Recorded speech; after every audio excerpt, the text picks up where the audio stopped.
Otis stood in sanitation closet 3, leaning his weight against the handle of his mop. He had been standing there for 40 minutes. Strictly speaking, he should have finished mopping the intractable gray scuff mark on the floor 39 minutes ago, but he was currently the captive audience of a safety intervention. The closet was cramped. It smelled intensely of lemon-scented ozone and industrial despair. The lighting was a harsh, clinical white that hummed at a frequency Otis could feel in his teeth. Standing between Otis and the door was Vex Orn. The reptile was 7 feet of high-strung bureaucratic anxiety wrapped in a tactical mesh vest that looked 3 sizes too small. Vex Orn's emerald green scales were currently shimmering with a dull, nauseous olive hue, which Otis had learned meant he was annoyed. Vex Orn tapped a claw against his datapad. "Citizen Otis," Vex Orn said, his voice a series of clicks and hisses that the universal translator smoothed into a condescending baritone. "We have reviewed the footage of your sweeping technique. It is alarming." Otis blinked slowly. He took a sip from the thermos he held in his left hand. It was lukewarm coffee. "It's a broom, Vex. I pushed the dirt from point A to point B. Reckless acceleration," Lumthari chimed in. The crystalline safety inspector was standing in the corner, looking like a sentient chandelier that had been given a clipboard. Her pink quartz body refracted the closet's harsh light, casting dizzying rainbows across the chemical shelves. "I measured the bristles moving at speeds exceeding 4 meters per second. The friction alone could ignite the atmosphere if the oxygen mixture was 0.2% higher." Lumthari held up a scanner with both of her faceted arms. It beeped accusingly at Otis.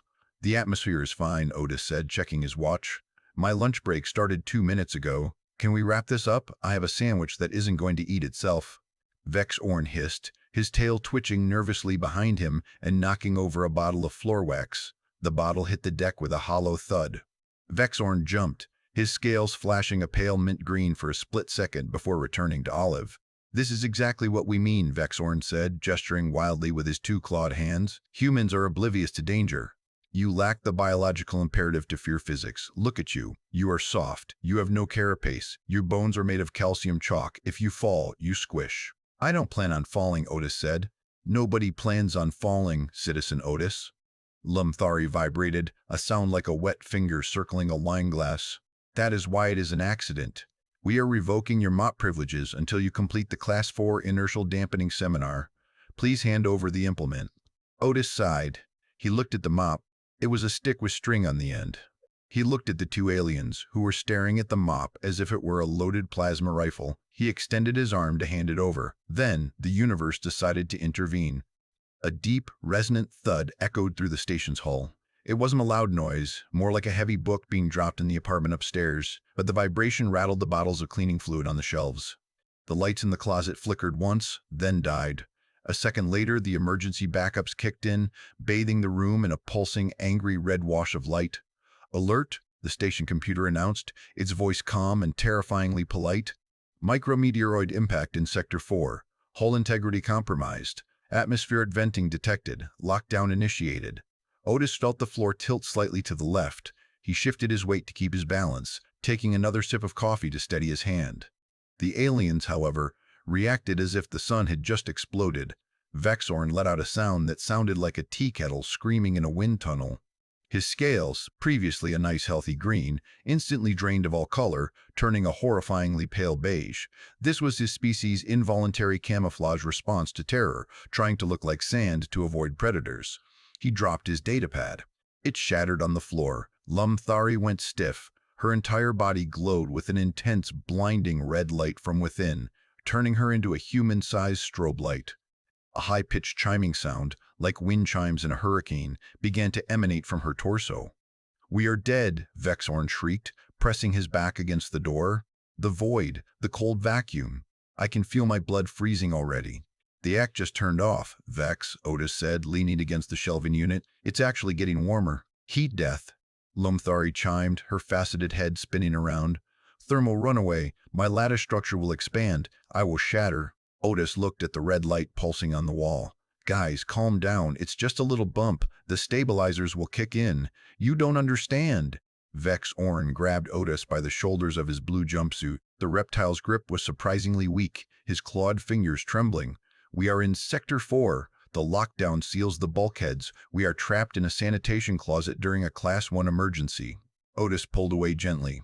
Okay, so we open the door and walk to the bridge. The evacuation pods are that way.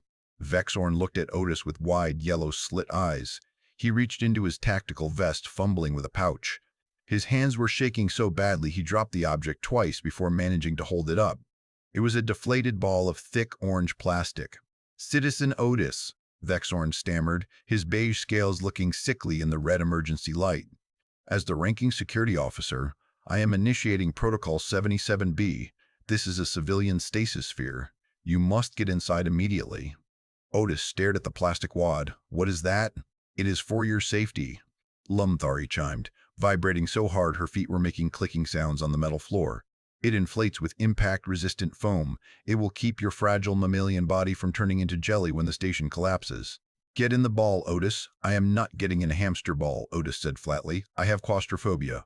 Also, I'm pretty sure that one has a leak. It smells like old gym socks." "This is not a request," Vexorn yelled, his voice cracking. "You are a liability. If you panic, you will use up our oxygen. Get in the sphere." Otis took a bite of the apple he had produced from his pocket. He chewed slowly. "I'm not panicking, Vex. You're the one who looks like a piece of bleached driftwood. Put the ball away." The station shuddered again. A pipe in the ceiling hissed, venting a small puff of steam. Lumthari shrieked and dove behind the mop bucket, curling into a jagged pink ball of crystal. "Breach! Breach! The atmosphere is toxic."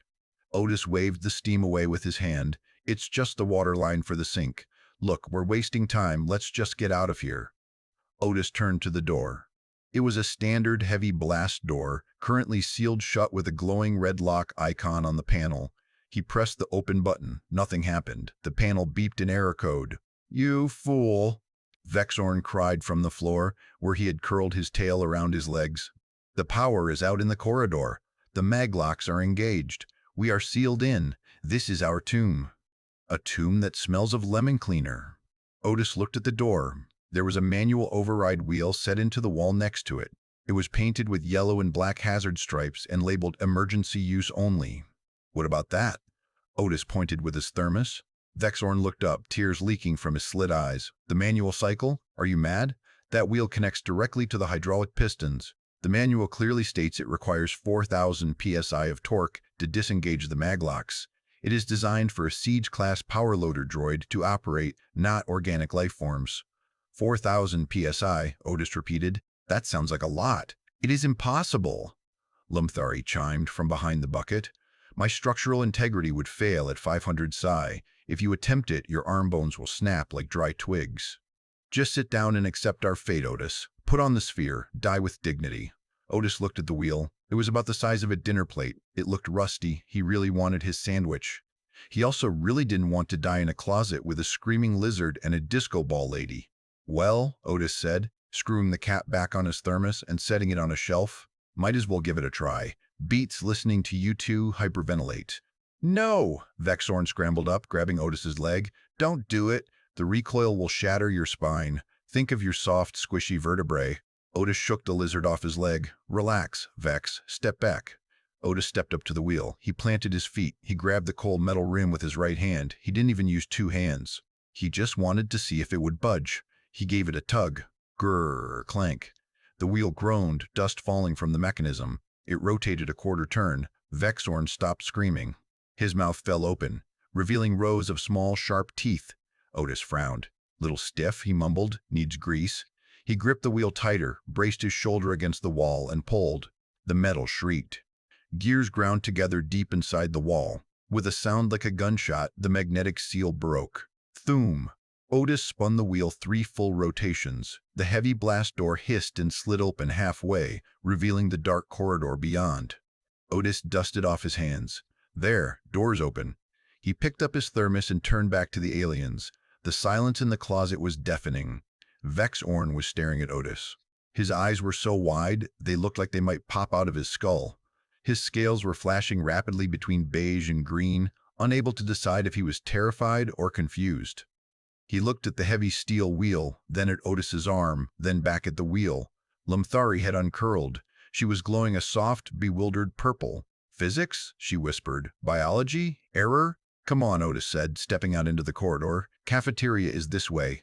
Vex Orn pointed a trembling claw at the wheel. 4,000. Sigh sore. Yeah, the manual probably meant for the whole system, Otis said, shrugging. Probably rusted through. You guys coming, or are you going to wait for the air to run out? Vexorn made a high-pitched squeak and fainted, falling backward as stiff as a board. His tail slapped the floor with a wet smack. Otis stopped. He looked down at the unconscious 7-foot lizard. He looked at Lumthari. He's heavy, isn't he? Otis asked. 300 pounds of dense muscle and scale, Lumthari chimed, her light dimming. He is immobile. Otis sighed. Great, just great. He bent down, grabbed Vexorn by the back of his tactical vest, and hoisted the reptile up.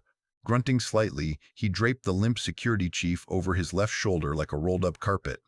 Vexorn's tail dragged on the floor behind them. Grab your scanner, Lum, Otis said, adjusting the lizard on his shoulder. We're taking the stairs. The corridor stretching away from sanitation closet 3 was long, dimly lit by the strobing red emergency strips, and suspiciously quiet. Usually, this hallway hummed with the sound of air recyclers and the soft, condescending ping of service drones. Now, it was dead silent, save for the rhythmic thud-drag of Otis's boots and Vexorn's tail. Carrying a 7-foot reptilian security chief was not exactly like carrying a sack of potatoes. It was more like carrying a sack of wet garden hoses that occasionally twitched.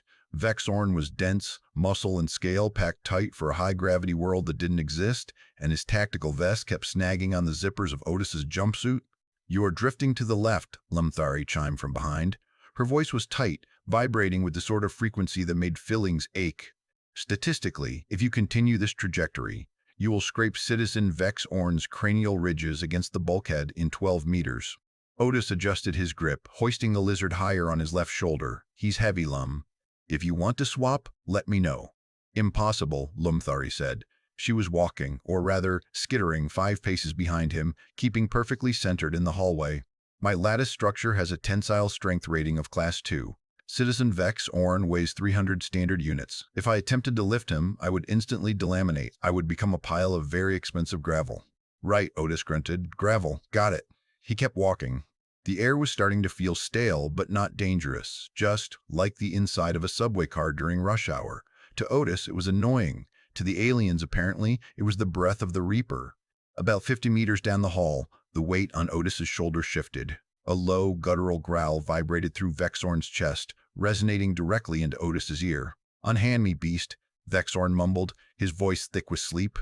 Morning sunshine, Otis said, not stopping. We're evacuating. Try not to wiggle, you're throwing off my center of gravity. Vexorn went rigid. He scrambled, claws scrabbling uselessly against the back of Otis's jumpsuit, before realizing he was dangling 4 feet off the ground. He let out a sharp hiss and dropped, landing on his feet with a surprising amount of grace for someone who had just been unconscious. His scales were a chaotic swirl of beige fear, gray confusion, and a dull, embarrassed brown. He straightened his tactical vest, smoothing out the wrinkles with trembling claws. I did not faint, Vexorn announced immediately, his slit pupils dilating as he looked around the red-lit corridor. I performed a tactical reboot. It is a standard security protocol to conserve oxygen during a crisis. Sure, Otis said, rotating his shoulder to work out the kink. You tactical rebooted right onto the floor. Let's keep moving. Wait! Vexorn held up a hand, scanning the hallway. His nostrils, just 2 slits on his snout, flared wide. Do you feel that? Otis stopped. Feel what? The pressure, Vexorn whispered. He looked horrified. The atmospheric scrubbers are offline in this sector. The air density is rising. Can you not feel the crushing weight of the atmosphere pressing down on your epidermis? It must be 10% above nominal. Otis took a breath. It feels a little humid, like Florida in April. He is delirious, Lumthari chimed, stepping closer to Vexorn. Her internal light had shifted from panic red to a sickly, worried yellow. The human brain is swelling from the pressure. He is hallucinating geographical landmasses. I'm fine, Otis said, stepping over a fallen conduit pipe. We just need to get to the bridge and hit the reset button. Come on. They reached the blast doors separating Sector 4 from Sector 5. This was the problem zone. According to the flashing warnings on the wall, Sector 5 had suffered a catastrophic environmental failure. Vexorn approached the control panel, his claws clicking rapidly on the glass. It is worse than we feared, he said, his voice trembling. The sensors indicate a total collapse of the thermal regulation grid in the next section. Temperatures have skyrocketed. He turned to Otis, his face grave. Otis, you must stay here. I cannot in good conscience order a civilian into a magma zone. Otis looked at the readout. What's the temperature? It is reaching lethal levels, Vexorn said, pointing at the red numbers. 30 degrees Celsius, and rising. Otis stared at the number. He did the mental math. 30 degrees Celsius, 86 degrees Fahrenheit. 30 degrees, Otis repeated. We will boil alive, Lumthari whispered. A small crack appeared on her left shoulder facet. My crystalline bonds. Pete Gauze's expansion. I will lock up. I will become a statue of agony. It's literally just a warm summer day, Otis said. I've mowed lawns in hotter weather than this. Open the door, Vex. You do not understand biology, Vexorn snapped. Reptilians are ectothermic. At 30 degrees, my metabolism will accelerate to unsafe levels.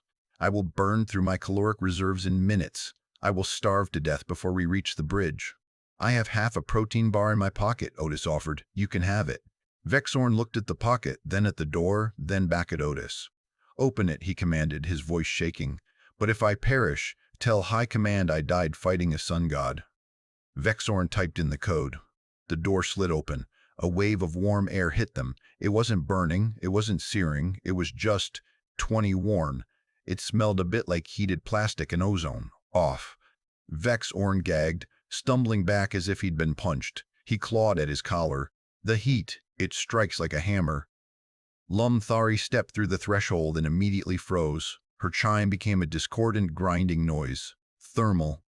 Expansion. W detected, she synthesized, her voice dropping an octave. Knee joints, W seizing. Mobility, WW top compromised. She took one stiff step, like a robot with rusted gears, and then stopped completely. I am stuck, she stated. Save yourselves. Tell my bashmates I became a beautiful paperweight. Otis wiped a single bead of sweat from his forehead. Okay, this is getting ridiculous. He walked over to Lumthari. You can't walk? Negative, she droned. Heat. PPC bad. PPC sighed. He bent down and scooped the crystalline inspector up in his arms. She was lighter than Vexorn, surprisingly, feeling like a bundle of warm glass pipes. She felt rigid, her limbs locked in awkward angles. Comfortable? Otis asked. I am a prism of shame, Lumthari replied. Otis turned to Vexorn. The lizard was leaning against the wall, panting heavily, his tongue flicking in and out rapidly. His scales had turned a vibrant, feverish pink. I cannot. Vexorn wheezed. The energy. It is too much. Legs. Teeny you. Turning to jelly. Teeny you. Oh, for crying out loud, Otis muttered. He shifted Lumthari to his left arm, holding her against his hip like a toddler. He walked over to Vexorn. Grab on. Leave me, Vexorn gasped, sliding down the wall. I shall become jerky for the next crew. Get up, Otis said. He reached down with his free hand, grabbed the handle on the back of Vexorn's tactical vest, and heaved. Vexorn yelped as he was hauled upright. I have no strength. The heat is metabolizing my will to live. Lean on me, Otis ordered. So there they were. Otis, the station janitor, walking down the deadly 86-degree hallway carrying a frozen crystal lady in one arm and dragging an overheating lizard man with the other. So, Otis said, trying to distract them as he stepped over a pile of fallen ceiling tiles. You guys catch the game last night? The 0G Bola Ball tournament? Pain, Lumthari replied. Hot, Vexorn wheezed. Tough crowd, Otis said. The journey to the bridge felt like it took hours, mostly because Vexorn insisted on stopping every 10 meters to check his pulse and declare that his heart had exploded. It hadn't. He was just sweating, which for a reptile meant releasing a slime coat that made him incredibly slippery to hold on to. You're slimy, Vex, Otis complained, readjusting his grip on the vest. It is a mucus defense barrier. Vexorn shrieked weakly. It prevents desiccation. I am a masterpiece of evolution. You're a slipping hazard, that's what you are, Otis said. If I drop you, don't blame gravity. They finally reached the debris field. The explosion in Sector 4 had buckled the floor plates near the bridge entrance. The smooth metal walkway was jutted upward, creating a jagged ramp about 3 feet high, followed by a gap in the floor about 2 feet wide.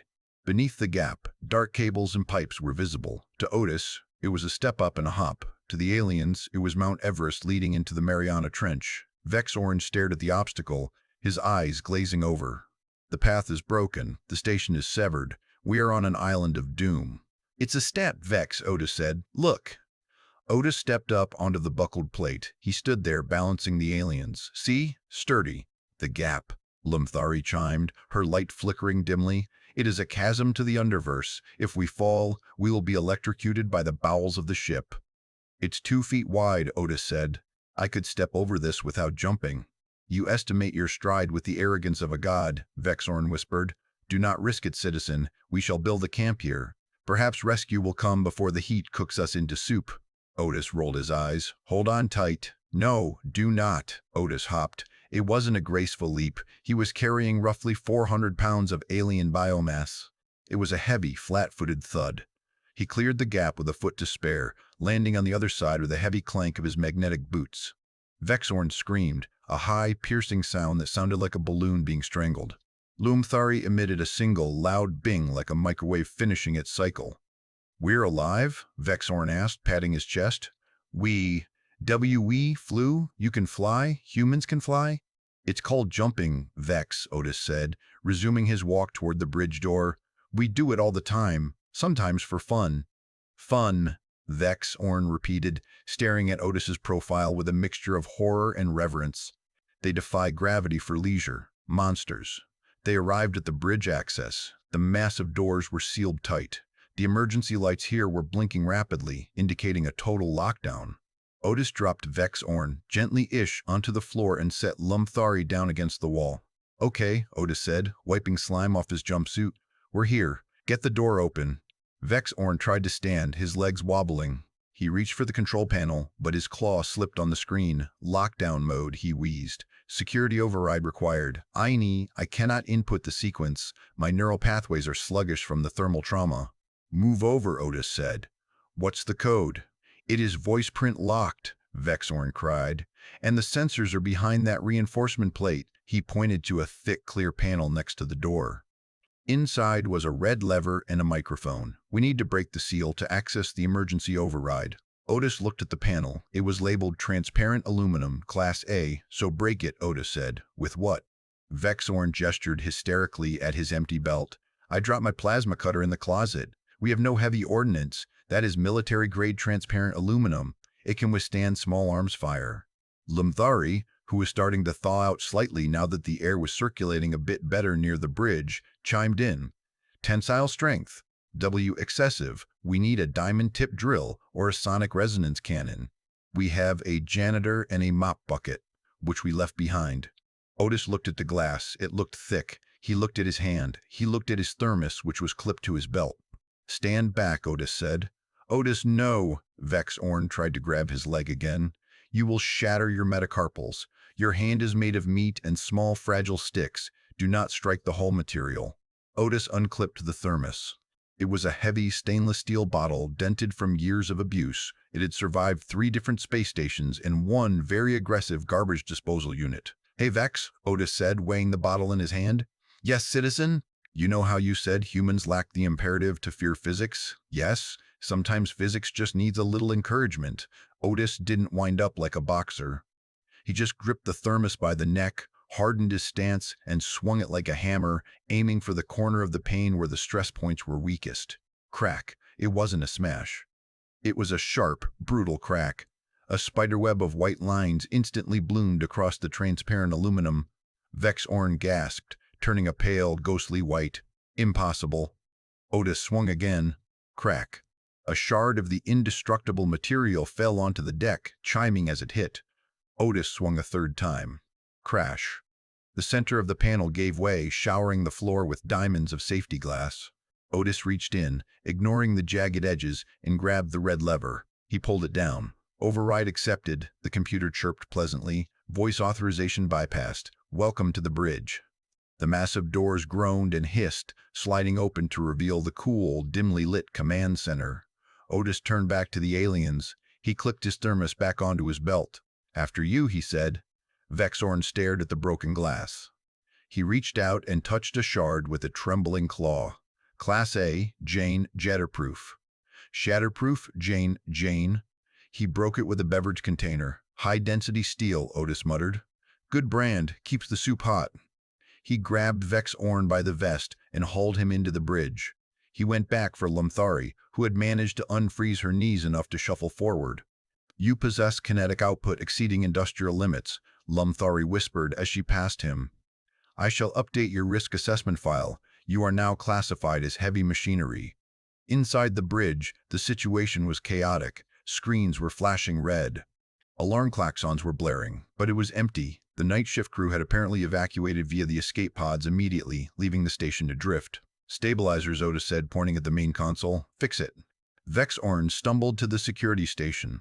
The cooler air of the bridge seemed to revive him instantly. His scales flushed back to a healthy emerald green. He typed furiously. "Stabilizers are manual control only," he shouted. "The gyroscope is misaligned. We need to input the correction algorithm." Lumthari hobbled to the science station. "Calculating. Vector is drifting. We need to fire the port thrusters for the Marty 3 seconds. Exactly 3 seconds. "Do it," Otis said, sitting down in the captain's chair. It was comfortable, leather, nice lumbar support. He spun a little. "I cannot," Lumthari cried. "My hands are fastening. I cannot grip the throttle." "I do not have authorization for helm control," Vex Orn yelled. "The system rejects my login." Otis sighed. He stopped spinning the chair.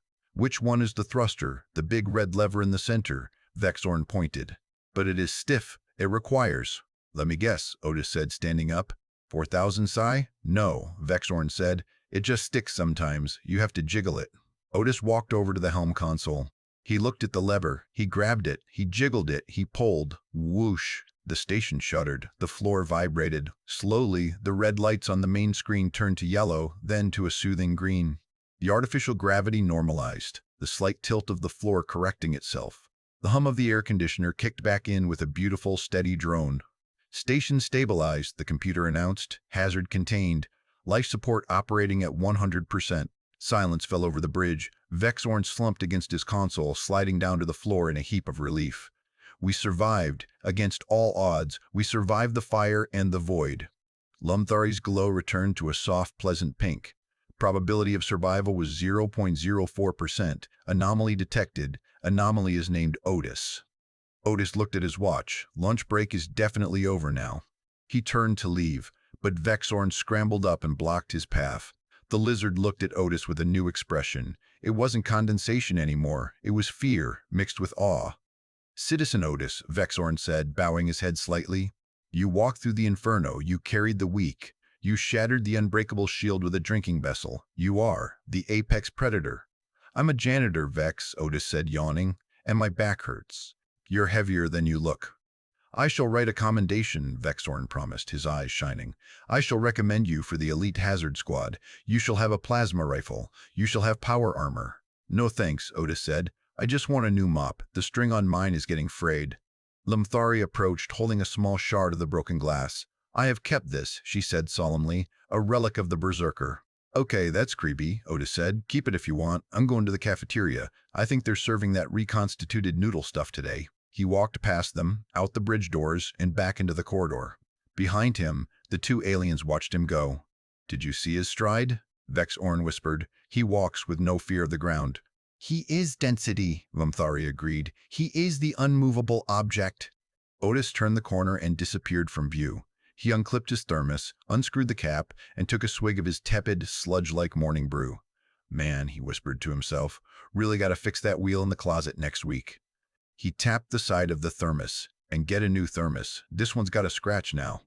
He continued down the hall, the hero of Sector 4, ready to mop up whatever mess the universe decided to spill next.